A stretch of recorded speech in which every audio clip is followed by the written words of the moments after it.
सिद्दीक जान ने हमें ज्वाइन किया है, ब्यूरो चीफ इस्लामाबाद हैं। सिद्दीक, तो आज के फैसले का मरकजी नुक्ता जो है वो एक तो ये फैसले को जो मुतसादिम करार देते हुए कहा गया कि ये आइन से मुतसादिम है, तो क्या अगर 2/3 अक्सरियत से ये मामलात होते तो फिर आज ये चीज़ें जो है वो सेटिस्फाई ना होती? देखें, अगर ये आइन में तरमीम करते तो ना होती, लेकिन मसला यही है ना कि कानून के जरिए आपने वो चीजें कर दी हैं जो आप आइन में लिखी हुई हैं और उनको आपने तब्दील करना है। तो ये उसी वक्त ही पता था जिस तरह से खामोशी के साथ ये सारा कुछ किया गया था। और उस वक्त क्योंकि मामला ये था कि 14 मई को जो इलेक्शन का मामला है उस पर रिव्यू चल रहा था, तो इन्होंने उसको रुकवाना था किसी तरह से कि, और उसके लिए उन्होंने कानून साजी। और ये सिर्फ कानून साजी सुप्रीम कोर्ट को कि सुप्रीम कोर्ट ये केस ना सुने, इससे पहले भी आपने देखा कि रूल्स एंड प्रोसीजर वाला जो इन्होंने वो बिल लेके आए थे उसमें जो इन्होंने तरमीम की थी और सुप्रीम कोर्ट के इख्तियारात के अंदर सुप्रीम कोर्ट के मामलात के अंदर मुदाखलत की थी, तो ये भी सुप्रीम कोर्ट के अंदरूनी मामलात के अंदर न सिर्फ मुदाखलत बल्कि जो सुप्रीम कोर्ट को आईनी इख्तियारात दिए हुए हैं उसके भी खिलाफ था।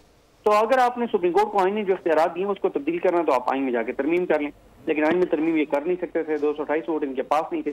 तो यही फैसले आना था। और ये देखें मुदस्सिर साहब, ये जो एक बयानिया बार बार बनाया जा रहा है कि जी वो तो पहले पता था कि बंदियाल साहब ने ये फैसला देना है, खिलाफ ही फैसला देना है। तो जब ये पता था कि ये कानून बन ही नहीं सकता था और ये आइन में तरमीम की जरूरत है, तो फिर जाहिर है ये तो फिर कलम ही होना था। तो ये एक बयानिया इस तरह का ये मुसलसल बनाएगी कि वो ये तो फैसले हमारे खिलाफ करते हैं। जब आपको पता है कि आपने हर मामले में वारदात डालनी है, आपने 2 नंबरी करनी है, तो फिर हर फैसला आपके खिलाफ ही आएगा।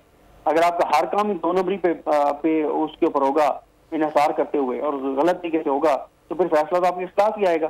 तो ये फैसला बिल्कुल यही आना था, यही आना चाहिए था, यही आया है और बिल्कुल दुरुस्त फैसला है। सही। तो सर, लेकिन सिद्दीक, एक जानिब जो है वो ये भी तो फिर अब कहा जा रहा है कि पार्लियामेंट के फैसलों को इसी तरह से हमेशा से जो है वो रद्द किया जा रहा है अदालतों की जानिब से। ये भी तो एक पैरेलल मौक़िफ़ है, बयानिया है कि पार्लियामान जो है वो सुप्रीम इदारा है। अगर वहाँ से 2/3 से आइनी तरमीम नहीं हुई, बहरहाल कम अज़ कम कानून और आइन तो बना है ना, कानून तो बना है ना।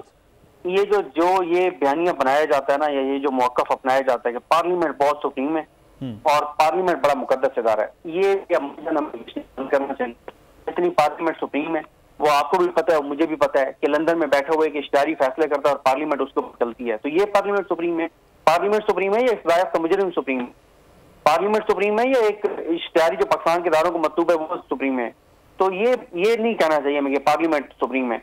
जितनी पार्लियामेंट सुप्रीम है हमें वो नजर आ रहा है, आइन सुप्रीम है, आइन के मुताबिक मामला चलने हैं और आइन बना हुआ है और उसमें अगर तब्दीली करनी है जिसके पास इख्तियार है वो करे। और दूसरी बात है कि मुकद्दस ईमान में जिस तरह की जबान इस्तेमाल होती है, जिस तरह से पिछले इन 15-16 महीनों में जो कुछ होता है, क्या ये मुकद्दस ईमान है? और मुझे बताएं, अगर ये ईमान मुकद्दस ईमान सुप्रीम अवाम के लिए है तो मुझे बताएं ना, इन 16 माह में अवाम के लिए क्या कानून साजी हुई है? तो एक कानून बता दे जो अवाम के लिए हो, कोई एक चीज बता दे जो अवाम से रिलेटेड, कोई एक दिन बता दें जब हमने देखा हो कि ये भी तो सिद्दीक नजरसानी का मामला या अवामी है मामलात है ना, तो कोई भी किसी भी तरह से कर सकता है। किसी एक शख्स के लिए तो नहीं कहा गया कि कोई भी नजरसानी के मामलात को दोबारा से वो जा सकता है रिव्यू में। सारी ये सिर्फ एक ही चीज है और वो है कि 184(3) के तहत केसेस, 184(3) के केसेस में जो असल जो इनका मुद्दा है वो तो है ही जो है वो जो सजा हुई है जिन पार्लियामेंटेरियंस को, जिनमें मियां नवाज शरीफ हैं, जिसमें जहांगीर खान तरीन है, इस तरह से रखते हैं असम्बली है, इनके लिए आया है। ये अवाम को इससे क्या लेना देना है? अवाम को इससे क्या फायदा है? अवाम को इससे रोटी मिल जाएगी, अवाम को इससे बिजली सस्ती हो जाएगी, गैस सस्ती हो जाएगी, पेट्रोल से हो जाएंगे, चीनी सस्ती हो जाएगी। सर बिल्कुल ये अब इस पे हम बात करते हैं। सिद्दीक साथ रहिएगा। तारीख का अमीन,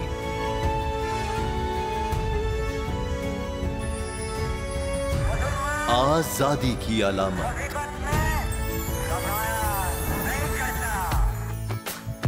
हुस्न का आईनादार, फिक्रो नजरिए की अक्कास, सरफराजी का गवाह, यानी हम सबका निगहबान पाकिस्तान।